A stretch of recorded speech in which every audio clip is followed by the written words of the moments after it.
Hello, and welcome back to Let's Replay Mystery Case Files Return to Ravenhearst. I'm MCFPapa, and this is part 9. And we're gonna be exploring. Now we finally reached this area that we saw in the distance. And here, the lighthouse looks a lot closer to the cottage than it did before. Up on the cliffs by the swing set. And now here, it looks a lot farther away again. Just weird. I do really like the look of this hidden object scene. Especially with having the lighthouse just shining its light in the distance.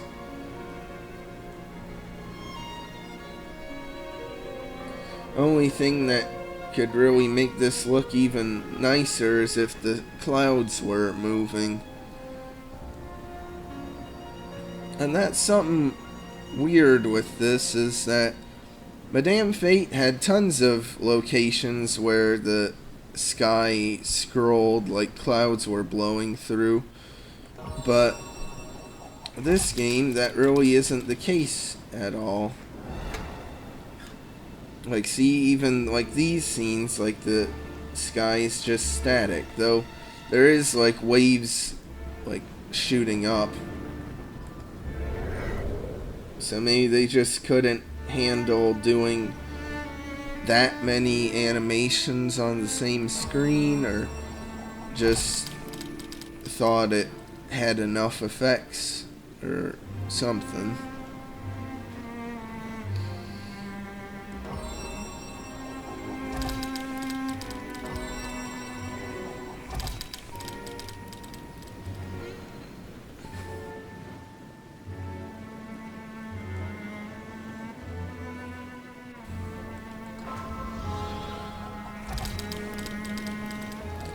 But fun fact, this is the only Mystery Case Files game where they actually sold its soundtrack as its own separate thing on BigFishGames.com. Even though it isn't like an actual game or anything, it's just music. Like a music player for this game's soundtrack, but they actually sold it separately.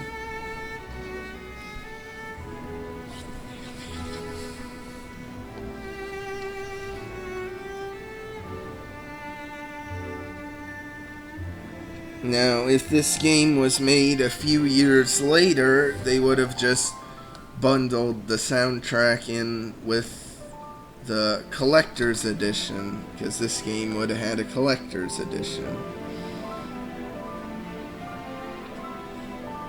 And the puzzle and the credits to solve the phone number would be restricted exclusively to the collector's edition of this game, and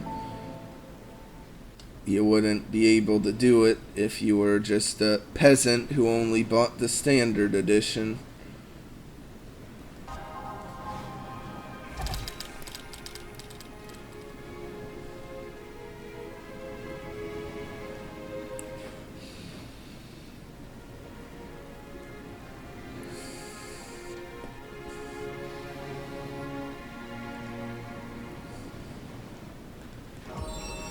Now that probably isn't a safe life preserver to use if a shark tooth had stabbed it.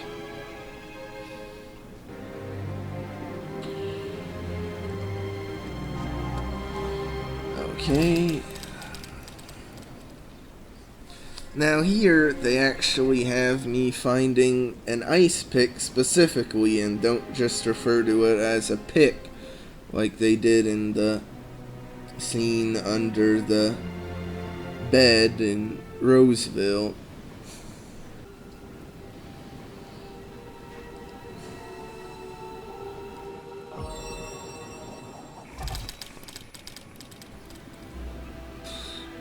Okay, that wasn't the ice pick I was really expecting. I was expecting one with the wooden handle on it. I also thought that looked like a razor instead of an actual ice pick. And man, that cannon was tiny and well hidden.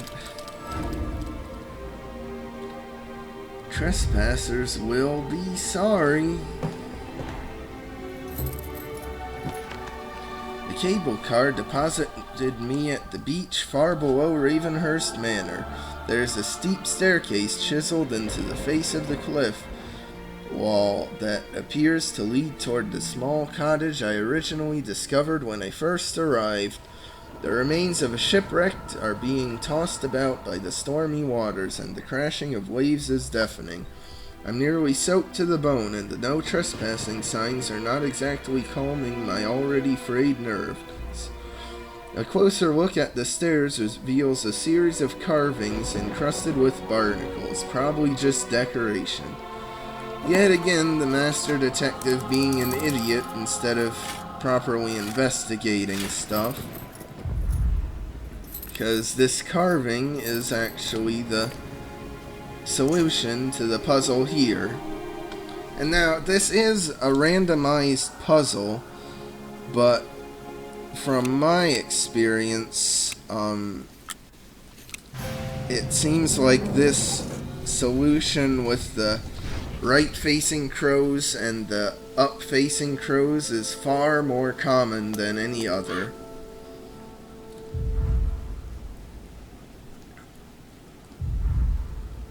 And now here, again, the lighthouse seems farther away. So I don't know what's up with that.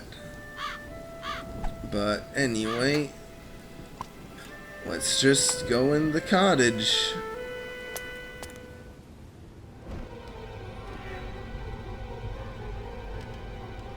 Who's that coming in here? I didn't invite nobody here.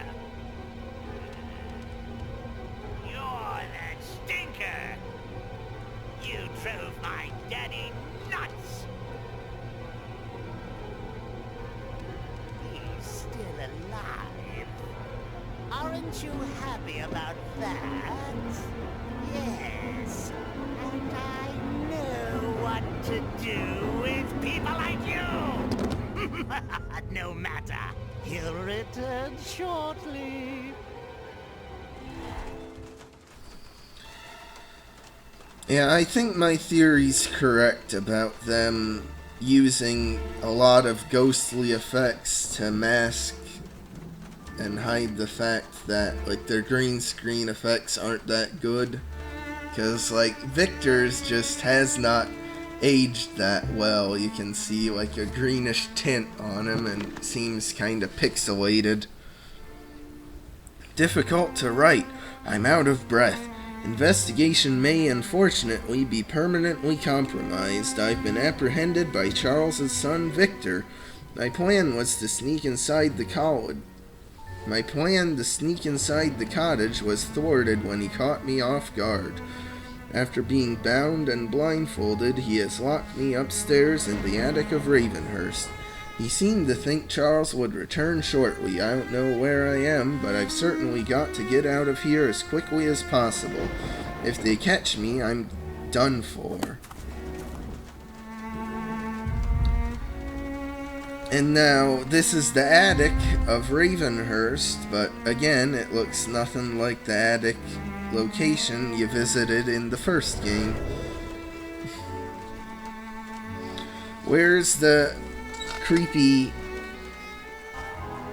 doll on the rocking chair smoking a cigar?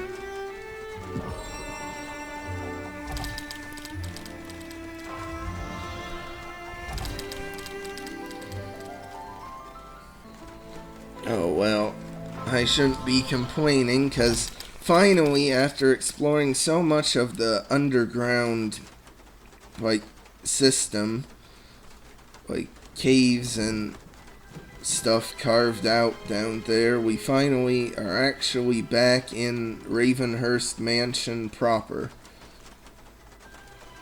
I mentioned this in my Ravenhearst playthrough, but it's weird how little Ravenhearst actually got used in this game.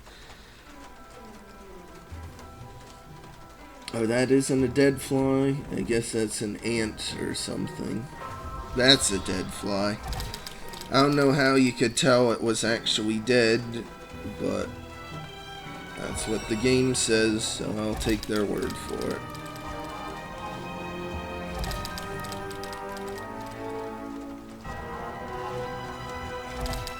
It is still so weird how, like, the start of the game, you're in the close proximity of Ravenhearst, like exploring areas you had previously visited, hence the name Return to Ravenhearst. But then you go through the fireplace and explore around underground a ton without really any familiar areas, and then now we finally get more familiar areas, even though they aren't that familiar because of, as I've pointed out, them looking very little like their Ravenhearst counterparts.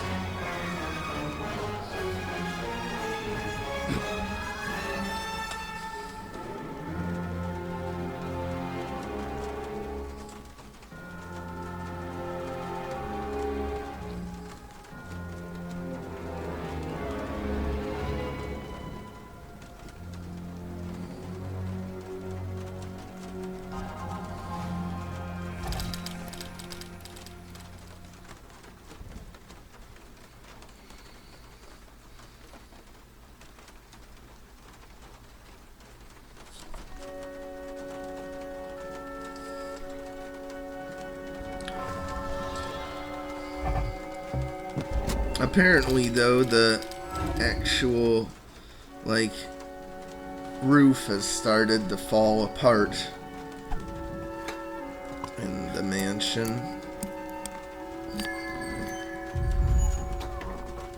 And then if we go down, now, like, this area, which is, like, presumably the same hall we traveled when we were exploring around the mansion in the first game, now it's been, like, completely destroyed. So I don't know what's up with that. Like, did it really fall into so much more disrepair after only, like, 2 years between our visits? Actually, it's probably a lot less, because, like, it's fall in Madame Fate, and I'm pretty sure it's supposed to be fall in this game. Because I doubt we would wait a whole year just to go back to Ravenhearst after the ending of Madame Fate.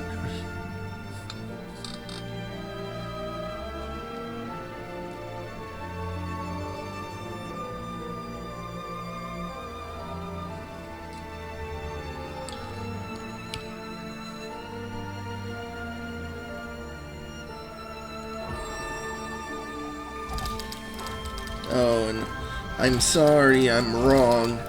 I was wrong at the beginning when I said that Emma Ravenhearst only appears at the start of the game and then doesn't show up again, because she does show up here as a photograph in the library.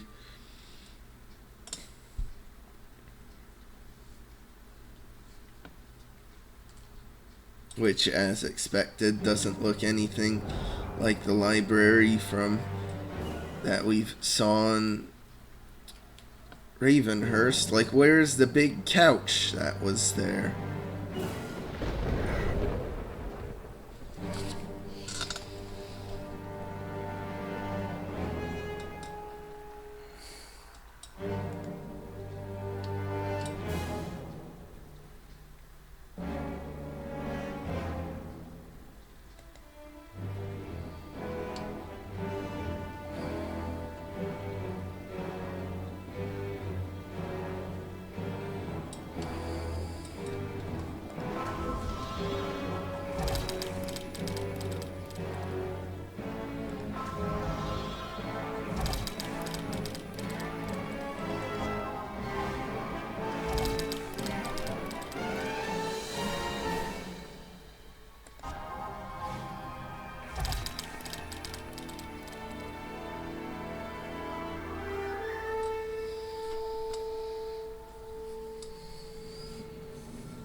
Yep.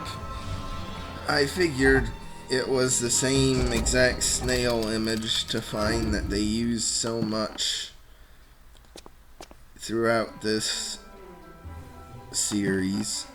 And by the way, this stack of books here is actually reused from the one room with bookshelves in Hidden Expedition Titanic. The window is completely boarded up. An old theater for watching what I dare not guess.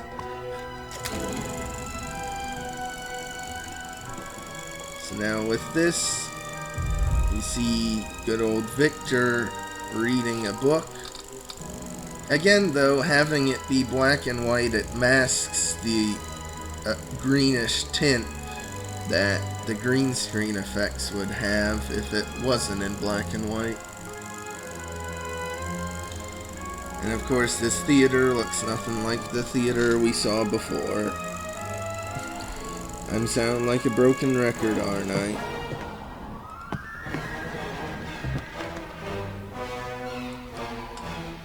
I've picked the lock on the door that kept me confined to the attic, but now I'm stuck on the second floor of the manor. All the windows are secured and the stairwell is completely blocked with furniture and debris.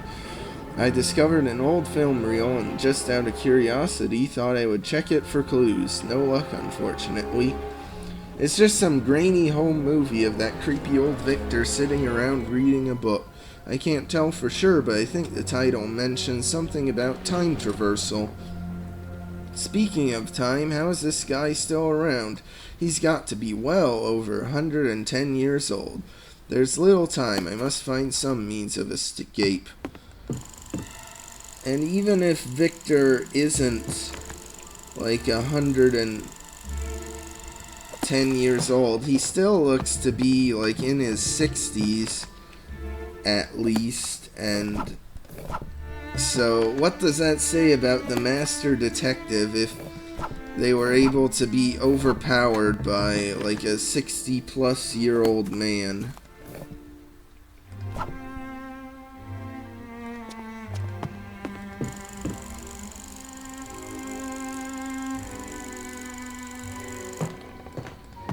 And you can kind of see the pattern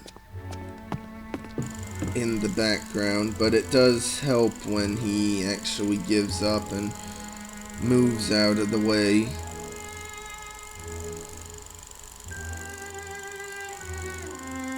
So you just gotta wait for it to happen again, and look at how vigorously he's reading the book.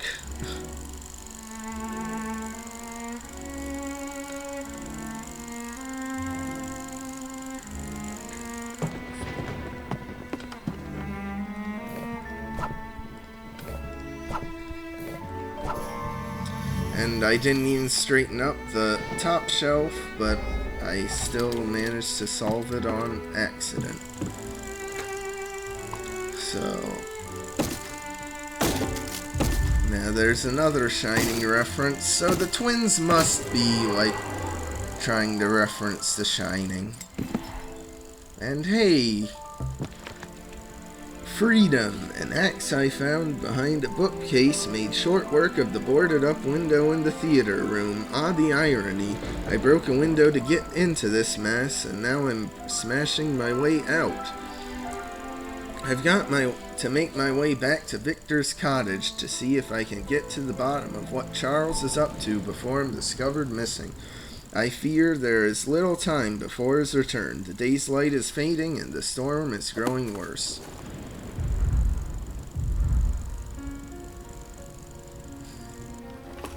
But now we can just use the ladder to get back up. And when we set up that ladder, we had no actual intention of actually using it to climb up to the second floor. But now, a secret is if you go back up to the attic here, you can do this attic puzzle again for record. And this is totally optional, you don't actually need to do it. But this is once again something that if the game was made later and had a collector's edition version, this would be just a collector's edition exclusive bonus.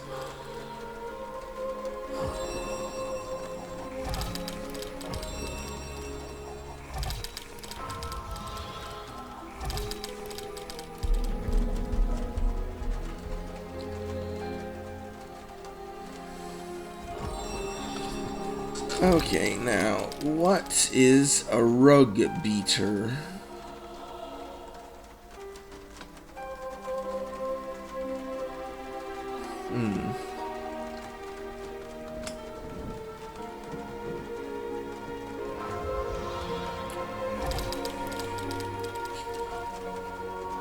I haven't got a clue.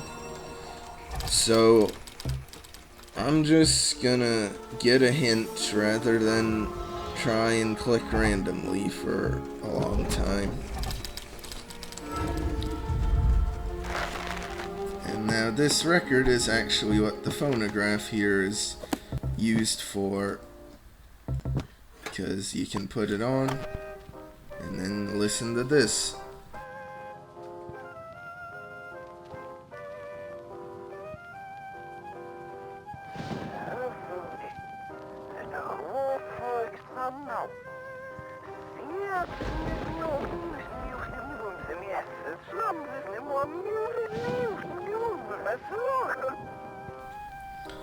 Alright, and now if you want to hear what that actually says, I'm gonna play a clip from my bonus video my past self made and did the work for me, so you can see it right now.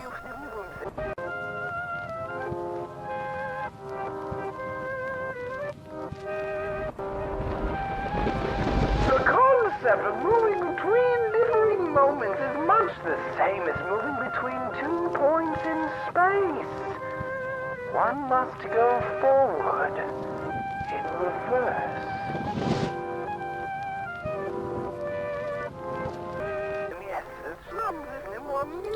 Wasn't that riveting? And totally worth the effort of bothering to reverse the audio to actually hear it, the message. But anyway, that'll do it for this part, so like and subscribe if you want. I'll see you next time when we'll return to Victor's cottage and more than likely finish the game. See you then.